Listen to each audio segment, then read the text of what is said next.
Au début, c'était un peu galère de pouvoir trouver des produits vendables. Au fur et à mesure où on commence à sourcer dans les magasins, etc., on a un petit peu l'œil qui s'affine. Au tout début, la première sensation, ça a été ça quand tu as commencé. Le petit grain de sable dans le grenage, c'est qu'il a peut-être voulu aller trop vite. C'est comme l'iceberg. Malheureusement, le niveau 1, aujourd'hui, quand ils arrivent, ils voient que les réussites. Ils ne voient pas les galères. Si on prend l'exemple qui fait 1000, 3000, 5000, 10 000, 12 000, 17 000, l'objectif d'Amazon, c'est d'avoir des vendeurs, mais des vendeurs aussi compétents et pas des vendeurs du dimanche qui viennent faire n'importe quoi sur la plateforme. L'objectif principal que je me fixe, c'est entre...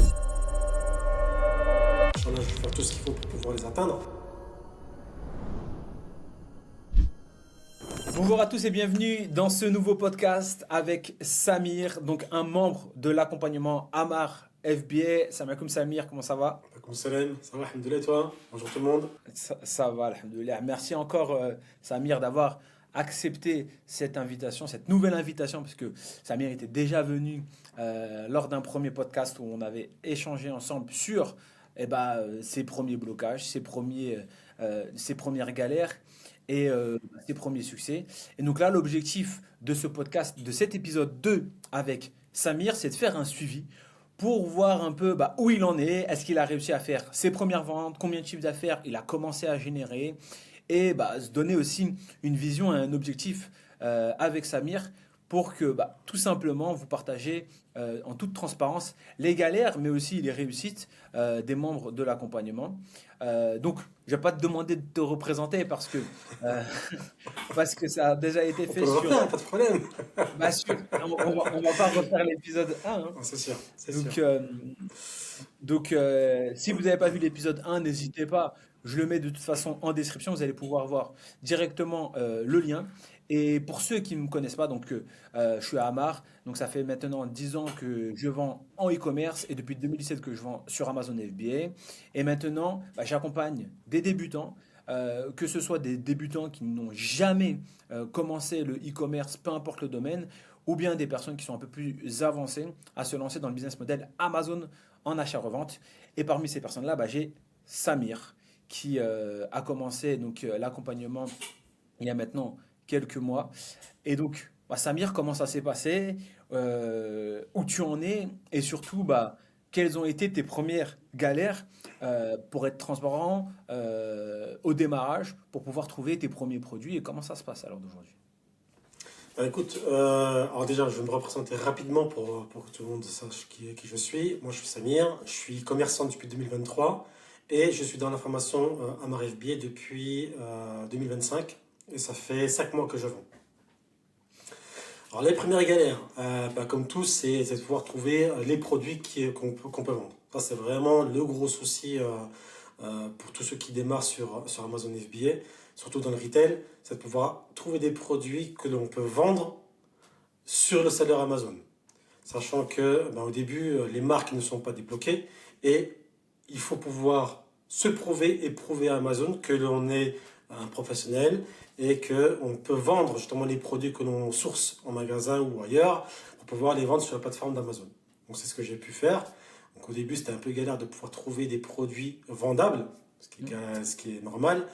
Mais au fur et à mesure où on commence à sourcer dans les magasins, etc., on a un petit peu l'œil qui s'affine et on devient un peu le sniper. Donc du coup, on voit tout de suite ce qui peut fonctionner ou pas, si on est rentable ou pas rentable, et si le produit que l'on a sourcé, il a un potentiel ou pas de potentiel en fait. Et donc, heureusement, on a des applications qui peuvent nous aider. Au début, on avait une application, SellerAmp, que j'utilisais. Aujourd'hui, j'utilise ProfitGo, ProfitPath, pour pouvoir justement analyser les produits. Mais l'application ne fait pas tout. Il faut également qu'on ait un peu d'expérience dans le sourcing pour pouvoir déjà comprendre le marché, comprendre les produits que l'on veut dans sa boutique et puis derrière aller à l'endroit, dans la zone qu'on a identifiée pour trouver les produits qu'on veut vendre. clairement. Et donc c'est pour ça, dans l'accompagnement, on a toute une méthodologie à suivre exactement, et moi je le dis, hein, très clairement, et sans doute, vous suivez à la lettre, et c'est ce que je dis souvent dans l'accompagnement, dans les coachings, je dis, suivez exactement la stratégie que je vous donne pour pouvoir faire en sorte de débloquer tout ça. Bon, après, il y a la liste des marques aussi déjà débloquées qui vous permet d'avoir déjà un nombre conséquent de produits qui sont déjà débloqués. Et donc, bien sûr, avec les outils, hein, l'objectif, hein, ça va être. En fait, c'est la première barrière à l'entrée, hein, et une barrière à l'entrée qui élimine beaucoup d'amateurs. Et c'est ça, en fait, l'avantage du business model Amazon, c'est que on se rend compte que progressivement, il y a un filtre qui se fait et qui permet uniquement d'avoir des personnes qui sont sérieuses. Parce que tout simplement, l'objectif d'Amazon, c'est d'avoir des vendeurs, mais des vendeurs aussi compétents et pas des vendeurs du dimanche qui viennent voilà, faire n'importe quoi sur la plateforme. Donc voilà, donc ça c'est le gros intérêt, on le voit. Maintenant tu commences à avoir des avis à l'heure d'aujourd'hui. Je commence tout juste à avoir des avis. Ouais. Pour être Exactement. Donc, transparent, j'ai en tout et pour tout 3 avis sur mon serveur. mais tu as plus Positif. des avis 5 sur 5. 5 sur 5, j'en ai un 4 sur 5. Pourtant, c'était très bien, hein. Très content, mais bon, c'est normal. On va dire que c'est normal. Donc voilà, tu es en train de créer ton compte, donner des bonnes informations et avoir des bons avis. Donc à travers les différents coachings, on se rend compte que progressivement la santé du compte aussi, parce que ton indicateur de santé du compte augmente aussi. Exactement. Ouais, j'ai remarqué ça pas plus tard qu'hier la santé avait encore augmenté. J'étais passé de 203, là je suis à 212, ce qui est plutôt pas trop mal en si peu de Exact. temps. Exactement, tu vois. Donc c'est clairement ça, hein. L'objectif, c'est vraiment de faire en sorte d'augmenter votre santé du compte parce que on a besoin d'un compte sain pour pouvoir vendre sur Amazon sur le très long terme. Et donc là, à l'heure d'aujourd'hui, tu sources où? Donc c'est-à-dire tu sources. Là, c'est quoi ta méthodologie de sourcing? T'es en retail, en online. Enfin, comment ça se passe à l'heure d'aujourd'hui?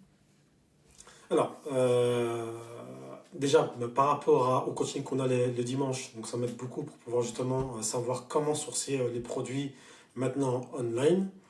Moi, je fais du retail et du online.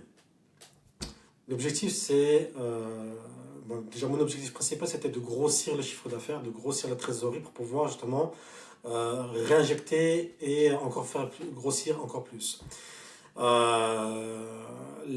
va dire que la petite erreur, ou alors le petit grain de sable dans l'engrenage, c'est que j'ai peut-être voulu aller trop vite et faire tout de suite plus de online que du retail. Voilà, mais j'ai compris que il fallait que je fasse plus de retail parce que c'est ce qui permet de pouvoir amener un maximum de cash pour switcher au fur et à mesure vers du 100% online. Donc là aujourd'hui je fais du retail et du online. Et comment je source? Simplement je vais sur Google, sur les différentes plateformes de vente de produits. Et j'utilise justement cette stratégie où on identifie un produit. Et ce produit identifié, je vais regarder dans cette gamme, qu'est-ce qui se vend. Hmm. Et donc j'essaie d'élargir justement la gamme pour pouvoir savoir si le produit ou la marque a du potentiel ou pas. Si je peux prendre du temps ou perdre du temps à chercher plus dans la marque ou pas. Clairement. Pour Donc au éviter début, de c'était perdre du temps. je prends une marque à droite, à gauche, je teste, etc. C'était purement du testing. Aujourd'hui, l'analyse a évolué. Donc du coup, je vais vraiment en profondeur sur chacun des produits que je source. Exact. Donc, euh, donc là, déjà, t'es à combien de chiffres d'affaires par mois maintenant? Maintenant, je suis monté à 6 400 € de chiffre d'affaires Ok. mensuel. Et donc, euh, pour moi, l'objectif, hein, il est atteint surtout que t'avais pas commencé avec un budget énorme. Et c'est ça, en fait, l'intérêt, c'est que on peut faire grossir la machine juste en retail avec, bien sûr, 100% de réinvestissement. Donc, on réinvestit 100%. L'avantage d'Amazon, c'est que c'est un business sur le long terme. Alors, c'est un avantage et un inconvénient. C'est que contrairement à d'autres business, il n'y a que les plus résilients qui tiennent en réalité. C'est-à-dire, il faut se dire qu'on ne va pas toucher à cet argent-là. On va le faire grossir, on va le faire grossir, et on ne touchera pas cet argent-là jusqu'à au minimum la fin de l'année. Et ça, c'est l'objectif. En tout cas pour toi, ça va être ça l'objectif, et pour d'autres personnes. Et je pense que aussi tu t'en rends compte, parce que dans l'accompagnement, il y a d'autres exemples qui ont fait des chiffres astronomiques. Et en fait, le lien entre toutes ces personnes-là, c'est qu'elles sont tous commencé par du retail. Exactement. Moi, je vois un Nas, un Amir, etc. C'est vrai que c'est des profils qui ont fait du retail, qui font du retail encore, et, et qui ont fait grossir justement leur chiffre d'affaires pour pouvoir justement derrière passer plus facilement sur du online. Mais on essaye de suivre ces exemples-là. Justement, on se donne des challenges. Ces challenges-là, justement, nous poussent à faire plus que ce qu'on fait au quotidien. En tout cas, c'est vrai que le mindset, il est très important dans ce cas de figure-là parce que il y a des hauts, des bas, il y a des questionnements qui se font au fur et à mesure. Est-ce que ça va marcher? Est-ce que ça marche? Est-ce que ça va continuer à marcher? Mais je dirais, il faut faire, il faut passer à l'action, faire les choses pour que ça fonctionne. Il n'y a pas d'autre moyen que d'être résilient, comme tu le disais, et de continuer pour faire grossir encore plus le chiffre d'affaires et passer à une autre étape de stratégie de vente sur Amazon. Ouais, clairement. Bah après, le fait aussi d'être. Alors, tu vois, ça c'est un point important dans l'accompagnement que tu as avec nous. euh, Qu'est-ce qui t'a permis de pas lâcher et d'être résilient en fait en réalité? On a un groupe sur Discord dans lequel justement, on échange ensemble. Donc il y a différents groupes, différents membres dans différentes étapes d'avancement de la formation. Et plus tu avances, plus tu passes à l'étape suivante, donc au groupe supérieur. Et dans ces groupes-là, justement, on échange et ça, c'est ce qui permet de pouvoir justement se motiver les uns et les autres pour pouvoir avancer. Et également, chaque semaine, chaque fin de semaine, chacun poste leur chiffre d'affaires et c'est là où on voit justement l'évolution de chacun. Donc nous, on poste nos chiffres d'affaires, mais on voit également les chiffres d'affaires qui ont été réalisés par les autres personnes, les autres membres de la formation. Et là, on se dit, ouais, effectivement, lui est arrivé un mois avant moi. Il arrive à ce stade-là. Qu'est-ce que je fais? Je dors ou Ouais, il c'est faut que ça. j'y aille. Il faut que j'y aille. On se motive comme ça. Exactement. Bah, ça, c'est extrêmement voulu hein. Sur plusieurs points. Bah, déjà, tu as le premier point, bah, comme je vous l'ai posté tout à l'heure, c'est qu'il y a un vrai suivi. Tu vois, sur chaque personne, je sais où vous en êtes. J'ai des graphes qui me permettent de voir en un clin d'œil, bah, par exemple, les chiffres d'affaires, les stagnations, les baisses, si la personne elle est active ou non. Enfin, rien que ça, de mon côté, ça me permet de pouvoir bah, comprendre s'il y a un souci ou pas. Donc, j'ai une alerte qui me permet bah, en gros, de savoir où vous en êtes.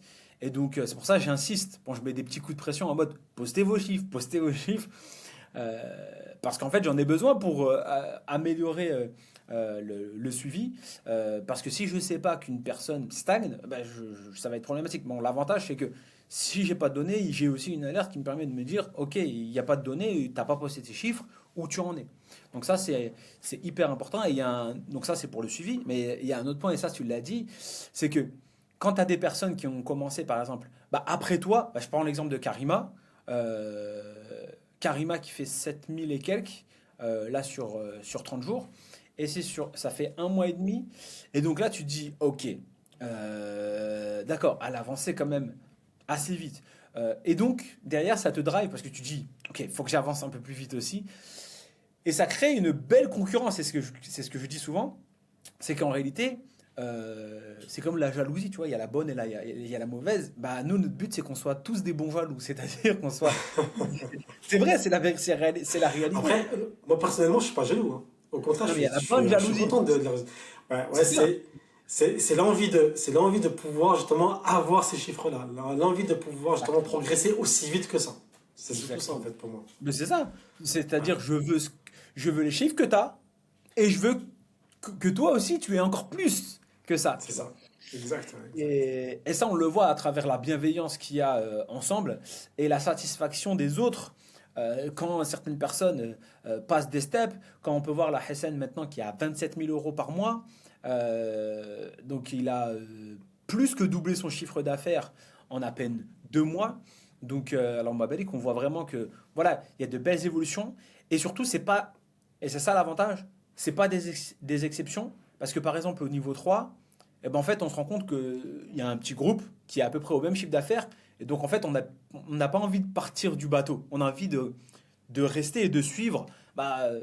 Toutes ces personnes-là sont grosso modo à 10 000 euros de chiffre d'affaires. Donc, toi, tu te dis, ah ouais, ils sont potentiellement à 10 000 euros. Faut que je monte là, il faut que je tape les 10 000 euros. Et quand ils seront à 15 000, ok, il faut que je tape les 15 000. Et quand ils seront à 20 000, et ainsi de suite. Parce que il y a un groupe qui se forme. Et donc, à partir de ce moment-là, on a envie de faire en sorte de faire partie de ce groupe. Donc, on va faire les causes pour pouvoir faire en sorte de suivre la cadence, en fait, tu vois. Exactement, exactement. Ouais, c'est ça, c'est vraiment l'envie de faire partie du groupe de l'élite, ça va dire. Et, euh, et c'est une satisfaction personnelle. De se dire, c'est bon, j'ai réussi à faire ça, quoi. J'ai réussi à atteindre l'objectif. Ouais, en fait, l'objectif, il fait que évoluer. Il n'y a pas vraiment un réel objectif, en fait. Il y a des mini-objectifs qui avancent au fur et à mesure, qu'on se fixe. Moi, je me rappelle encore du 1000 euros de chiffre d'affaires que je m'étais fixé, mais pour moi, c'est fini, quoi. C'est vraiment très, très bas, quoi. Là, effectivement, c'est l'objectif principal que je me fixe, c'est entre 10 et 15. Inch'Allah, je vais faire tout ce qu'il faut pour pouvoir les atteindre. Mais on se donne les moyens. On se donne les moyens pour pouvoir passer le cap. Exactement.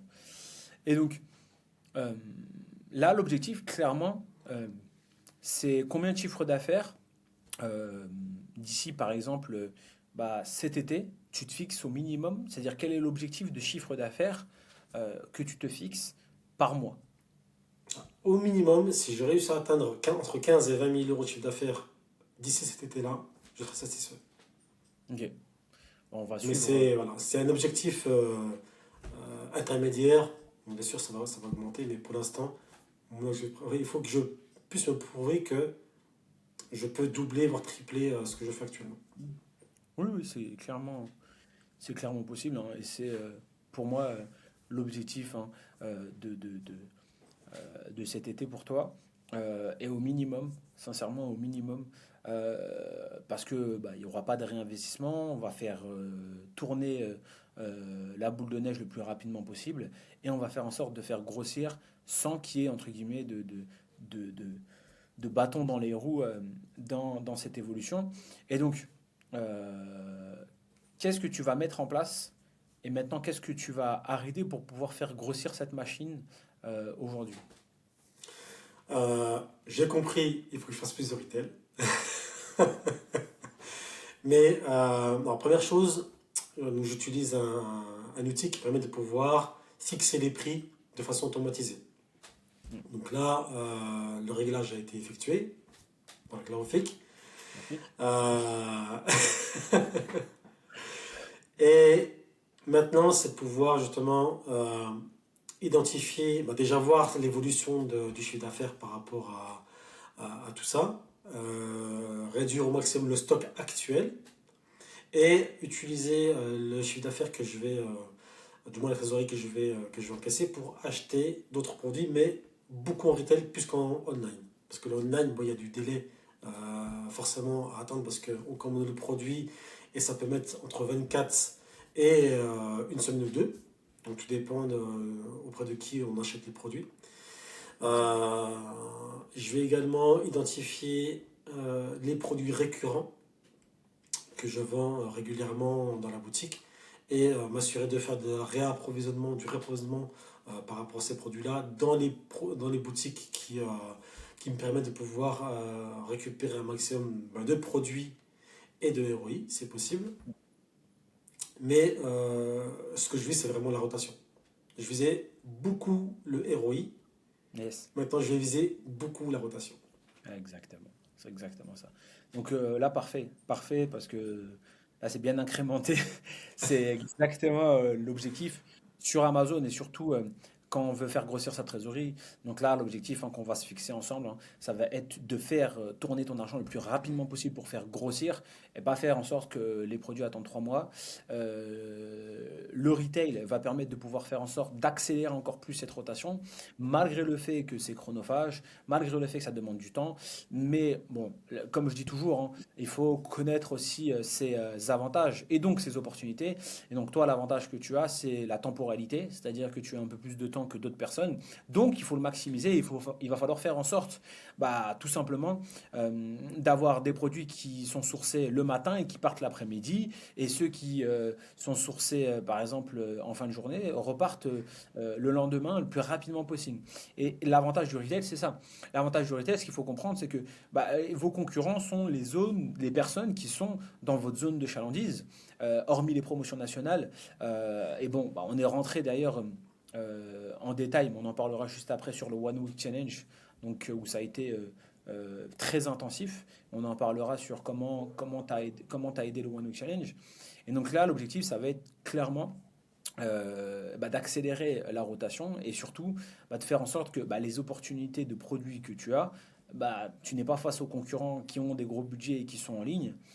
Parce qu'il ne faut pas oublier qu'en ligne, tu as d'autres personnes qui sourcent. Et moi, je préfère faire en sorte que les personnes que j'accompagne, soit ils ont un capital conséquent et donc on part sur de l'online dans de bonnes conditions, soit on fait en sorte de faire grossir son cash. Et les problèmes que j'aime, c'est tout simplement bah, quand on me dit, si je prends l'exemple par exemple euh, euh, de Nas qui, lui, a commencé avec 2000, puis a rajouté 2500, donc au tout 4500, qui maintenant est aux alentours de 40 000. Et en fait, le truc, c'est qu'il maintenant, il a du mal à sourcer. Mais ça, c'est un bon problème. C'est parce que il a fait grossir son cash avec du retail. Il a, tu vois, dans les coachings, je lui dis, t'as combien sur ton compte en banque? Il me dit, j'ai 20 000 euros. Donc, parce que moi, je demande sur les suivis, j'ai les chiffres d'affaires, où ils en sont. Mais l'objectif, c'est d'avoir combien ils ont sur leur solde Amazon et combien ils ont sur leur solde bancaire. Donc, bon, c'est drôle parce que je leur dis, t'as combien sur ton compte? Et donc, à chaque fois, c'est ça. T'as combien sur ton compte et combien t'as sur Amazon pour savoir où ils en sont. Et s'ils ont beaucoup de cash et qu'ils n'ont pas assez sourcé, c'est que il faut qu'ils sourcent plus et c'est un bon problème. Et je veux qu'ils arrivent à ce bon problème-là. Et c'est pour ça que dans ton cas, par exemple, on va passer un peu plus sur du retail, le temps de faire grossir la machine, grossir la trésorerie. Et comme ça, on passera dans de bonnes conditions, comme Yohan l'a fait, qui maintenant est à 17 000 euros, comme Hassan l'a fait, maintenant il est à 27 000 euros, comme, enfin, des exemples comme ça, on en a plusieurs. Donc l'objectif, c'est de faire en sorte de commencer à faire grossir la machine. Et voilà. Et concernant le One Week Challenge, donc on a fait un challenge en interne sur 7 jours. Donc c'était tous les soirs. Euh, et ça a duré, bon, c'était assez long. Comment le One Week Challenge t'a aidé pour améliorer ton sourcing et surtout ton œil du sourcing? Bah, déjà, on avait des rendez-vous tous les soirs. Ce qui veut dire que tu dois rendre des comptes tous les soirs, non pas une fois par semaine. Donc on se dit Ouais. psychologiquement, je dois assurer tous les jours. Donc ça, c'est la première chose. La seconde chose, c'est qu'on a revu durant ce One Week Challenge toutes les bases. Donc il y a, nous, quand on est dans la formation, on avance, on avance, on avance. On ne regarde pas forcément ce qui s'est passé au début, parce que tu évolues dans le sourcing, etc. Mais des fois, bah, ça fait du bien de revoir un petit peu les bases. Et c'est ce qui permet de pouvoir se dire, attends, merde, c'est vrai que j'avais oublié ça. Hop, je recommence, je retourne au magasin, je vais ressourcer de cette manière-là. Effectivement, bah, ça marche mieux. Et c'est des petits rappels un petit peu comme ça qui font que bah, derrière, tu améliores, tu aiguises un petit peu ton œil et puis tu améliores ton sourcing. C'est un peu ça, quoi. Tu te remets un petit peu sur les rails parce que plus tu avances, plus tu essaies d'avancer vite, puis à un moment donné, tu dérailles. Il faut remettre la chaîne en place. Et bah, ce One Week Challenge, il a servi à ça. Ok. Donc reprendre les bases du sourcing, voir les différentes stratégies aussi de sourcing en retail, ou sourcer, ce qu'il ne faut pas faire, les erreurs à éviter, pourquoi beaucoup de personnes se plantent, quelles sont les différentes barrières à l'entrée et comment les surmonter le plus rapidement possible. Ça a été l'objectif. Donc il y a l'équivalent d'une, je crois, on a fait 25 heures de coaching Au moins, ouais, au moins. et dans la semaine. Et après, donc après ça, il y a eu des sessions de sourcing où je suis parti en magasin pour vous montrer dans les différents magasins comment ça se passe réellement, donc de quelle façon sourcer. Donc ça, je crois qu'il y a à peu près 3 heures de sourcing, donc sur 3 magasins différents pour vous montrer, selon les magasins, comment ça se passe. Pour que ça soit hyper clair pour les personnes de l'accompagnement, pour ceux qui commencent en retail. Ok, c'est hyper clair. Et donc là, globalement, au niveau timing, ça te prend combien de temps par semaine le sourcing? C'est-à-dire, grosso modo, combien de temps ça te prend le sourcing par semaine? Alors, moi, je ne regarde pas par semaine, je regarde plutôt par jour. Parce qu'il y a des jours où je source, des jours où je ne source pas. Parce que j'ai pas le cash, simplement. Moi, je Ouais, source quand j'ai le cash. ça c'est un bon problème ça. Euh, ça me, ça me prend, on va dire, allez, 2 heures par jour, aujourd'hui. Alors qu'avant, ça me prenait 4 à 6 heures par jour. Exactement, exactement. Et c'est ça le gros avantage, c'est que au début, tu dois comprendre, tu dois apprendre, tu dois appliquer, tu dois revenir. Et ça, c'est intéressant. Tu dois revenir avec tes références. Et donc, euh, là, tu commences à tout doucement réduire tes heures parce que tu sais où tu vas. Et tout simplement, t'es pas en phase d'apprentissage, tu es en phase d'application. Parce que comme toi, tu l'as dit, tu as du cash, tu sais que tu vas partir, tu vas les dépenser. T'as pas de cash, tu vas pas sourcer. Donc c'est des bons problèmes. Et c'est pour ça que maintenant, il va falloir accélérer la vélocité. Et donc, concernant les coachings, le fait de venir avec tes asines, tes références, et que tous les dimanches on puisse les analyser et voir les erreurs, les bons produits, les faux bons produits, donc c'est-à-dire les produits qu'on pense qui sont bons alors qu'ils sont pas bons, ou à l'inverse, des produits où on pense, parce que tu vois, avec des stratégies comme l'avantage silencieux ou d'autres, on se rend compte que des fois il y a des produits qu'on pense pas bons, mais en réalité ils sont bons, mais il faut mettre en place toute une stratégie. Comment ça t'a aidé, cette zone d'entraînement du dimanche pour pouvoir atteindre tes premières ventes le plus rapidement possible. Déjà, il y a l'exemple que tu donnes quand on est en coaching sur les produits. Comment toi tu sources? Comment tu fais quand tu sources? Et on a souvent, comme tu disais, la colonne vertébrale qui permet de pouvoir identifier un produit, une marque, et en fonction de ce produit-là, étendre la recherche sur d'autres produits de la même marque. Donc c'est un petit peu comme ça que j'ai fait. Et ce que j'identifie, c'est est-ce que j'ai suffisamment de ventes mensuelles estimées d'après l'application, et est-ce qu'il y a beaucoup de vendeurs sur le produit qui se vend. Donc quand je vois qu'il y a beaucoup de FBM, pas de FBA, donc je me fixe là-dessus. Aujourd'hui, j'arrive à identifier des produits où il n'y a pas beaucoup de vendeurs, et par rapport au prix que je mets, je deviens le seul vendeur. Exact. Sur le vendeur FBA, exactement. Le seul vendeur FBA, et même je deviens au final le seul vendeur du produit à terme. Ok, le seul vendeur qui a la buy box, tu veux dire?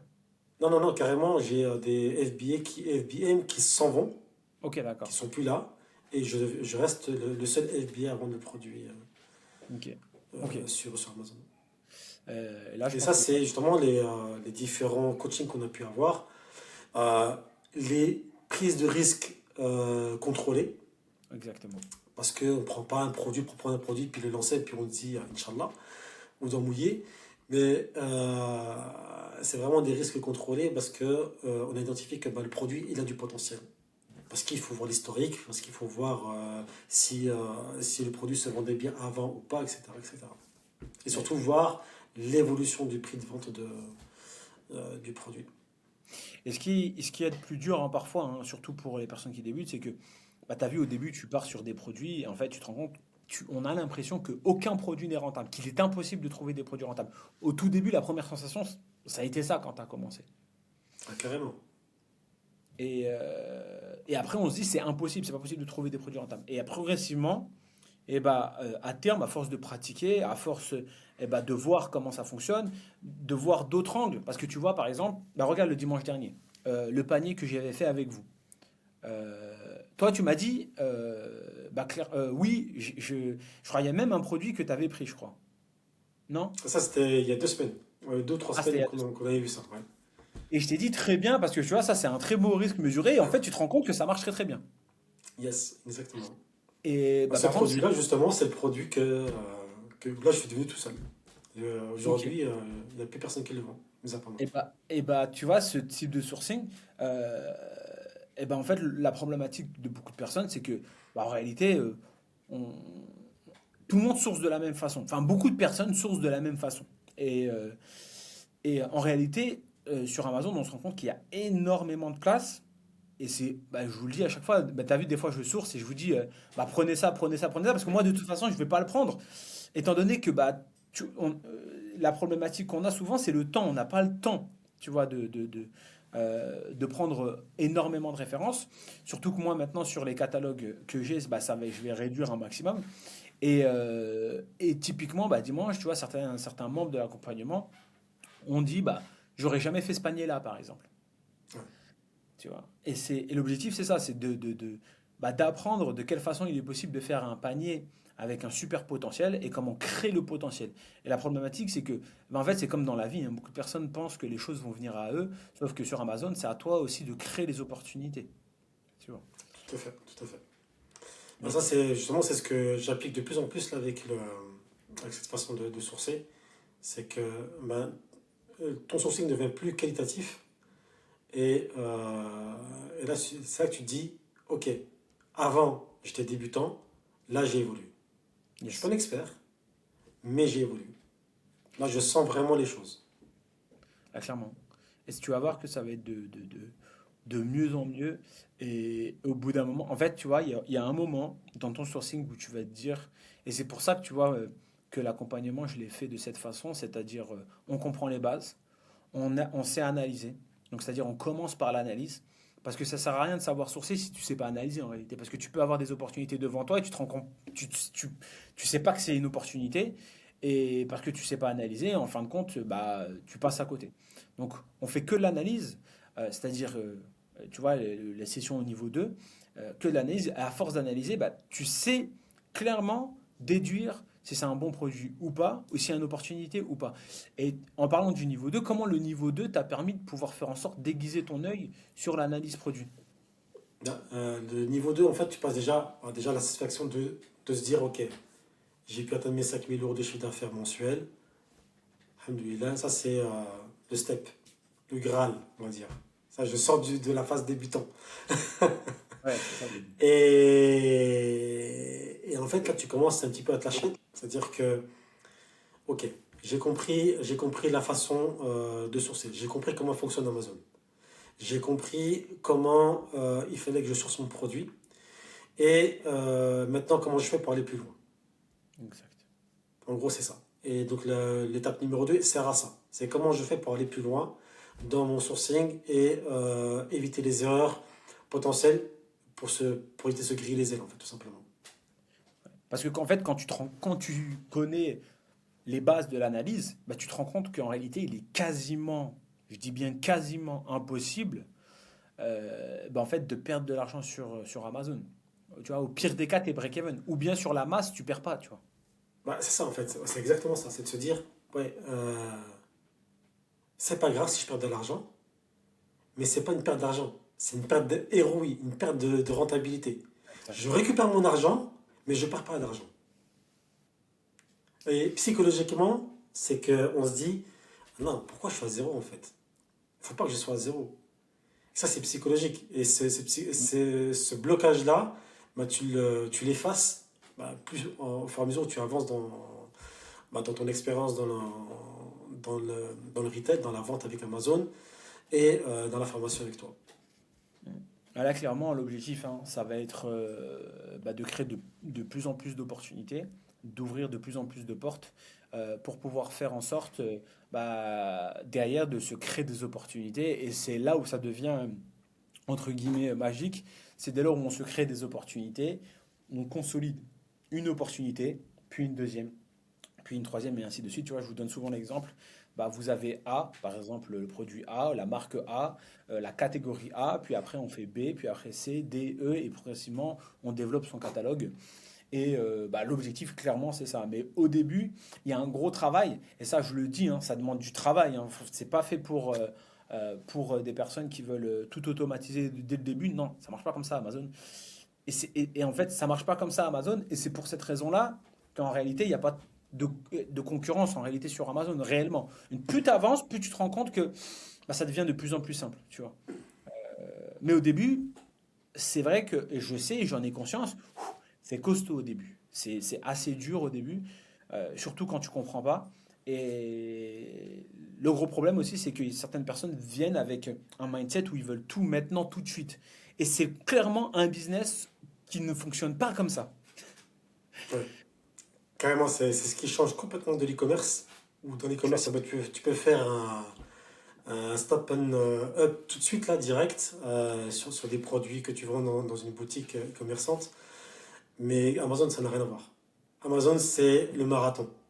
Amazon, c'est dans la durée. C'est que dans la... Ça, je ne comprenais pas au début. Ouais, D'ailleurs, je ne comprenais pas comment les gens pouvaient vendre sur Amazon alors que bah, moi, j'étais e-commerçant et je savais. Ok, j'avais une boutique Shopify, donc je sais comment vendre en fait dans une boutique Shopify. Mais Amazon, pour moi, c'était vraiment un nuage. C'était un brouillard, je ne comprenais pas. Et j'ai compris que c'était deux mondes qui étaient complètement différents. Certes, on est dans le même univers, mais c'est deux stratégies complètement différentes parce que dans l'un, tu sprints, alors que dans l'autre, tu marches en courant, entre guillemets. ouais, clairement. Bon, on le voit sur les chiffres d'affaires, hein. Tu vois, moi, on le voit, il n'y a que des évolutions. En réalité, si tu appliques, ça évolue. Et c'est pas possible que, si tu appliques, bien sûr, que ça régresse. En réalité, c'est mathématique. C'est vraiment mathématique. Et tu le vois. Si on prend l'exemple de Johan qui fait 1000, 3000, 5000, 7000, 9000, 10 000, 12 000, 17 000. Donc ça augmente, c'est mathématique. Et il faut juste tenir pour continuer à faire grossir. C'est tout. Et en appliquant les bonnes stratégies au bon moment. Et ça, c'est quelque chose que, bah, en fait, le problème, même si c'est pas un problème, c'est que vous ne le voyez pas, c'est qu'en réalité, euh, toutes les galères, euh, bah, par exemple, que j'ai pu rencontrer moi, qui m'ont fait stagner, baisser, etc., et ben, en fait, je les ai anticipées pour qu'à l'intérieur de l'écosystème, vous puissiez ne pas les avoir et pour que mathématiquement ça augmente. Et en fait, le problème, c'est ça, c'est que la résilience, elle vient souvent du résultat. Et donc l'objectif, c'est de continuer à avoir du résultat pour tenir psychologiquement et de se dire, OK, let's go, je suis sur le chemin qui me permettra de pouvoir faire en sorte d'atteindre les 50 000, 60 000, 70 000, 100 000, et à ce moment-là, de pouvoir vivre de ça correctement, quoi. Ouais, carrément. C'est vrai qu'au début, j'aurais jamais pensé déjà faire des ventes sur Amazon tout de suite. Et surtout avoir des ventes régulières qui vont seulement en augmentant et pas en baissant. Après, c'est vraiment une satisfaction de se dire que ça fonctionne bien, que ça avance bien. Et ça, c'est grâce à la formation, tout simplement. C'est grâce à ce que tu nous montres dans ce que tu as mis en place dans la formation Amara FB. Ouais, exactement. Donc là, l'objectif, c'est vraiment, vous faites les causes, je débroussaille, et surtout, je vous donne ce qu'il faut. Et c'est ça aussi qui est important, surtout quand on débute, c'est beaucoup de personnes veulent tout voir, mais alors qu'en réalité, il faut ce qu'il faut au bon moment. C'est tout. C'est ça. Et je les vois, bon, je les vois, ceux qui sont au niveau 1, ils veulent tout de suite le truc qui marche bien. Et on leur dit, mais non, ça marche pas comme ça. Source d'abord, fais les choses, avance petit à petit, un pas après l'autre, et là tu vas comprendre les choses. Ils veulent tout de suite le hack, mais il n'y a pas de hack en fait. Il n'y a pas de hack. Ils veulent, la boîte de Pandore, le truc qui fait que je fais déjà 5 6 000 euros. Sauf qu'ils ne voient rien. C'est comme l'iceberg. Tout, dans l'iceberg, on a tout ce qui est en bas. Et malheureusement, le niveau 1, aujourd'hui, quand ils arrivent, ils ne voient que les réussites. Ils ne voient pas les galères. Puis nous, on est là justement pour pouvoir leur rappeler que avant, on était à ton niveau, au niveau 1. On a bien galéré. Et c'est pour ça que derrière, on a des résultats. Le travail paye, simplement. Clairement. Ouais, clairement. Bah, franchement, merci, hein, Samir, d'avoir partagé tout ça. Bah, c'est la fin du podcast, donc n'hésitez pas à nous dire si bah, vous aimez tout ça en commentaire. N'oubliez pas de vous abonner et de mettre un petit like. D'encourager bien sûr Samir en commentaire, je pense que ça va lui faire plaisir. Et de toute façon, on se donne rendez-vous d'ici quelques mois. Et avec les 15 000 euros de chiffre d'affaires par mois, clairement, Inch'Allah. c'est l'objectif. Inch'Allah. Inch'Allah, Inch'Allah. Merci, merci pour ton invitation. Merci pour tout ce que tu donnes dans la formation. C'est vraiment très apprécié. Amar est toujours là. C'est pas, il n'a pas installé, il est toujours là. Donc merci, merci pour ça. Et à Avec très plaisir. bientôt, les amis. Avec plaisir. Allez, salam alaikum tout le monde et je vous dis à plus tard. Salam alaikum.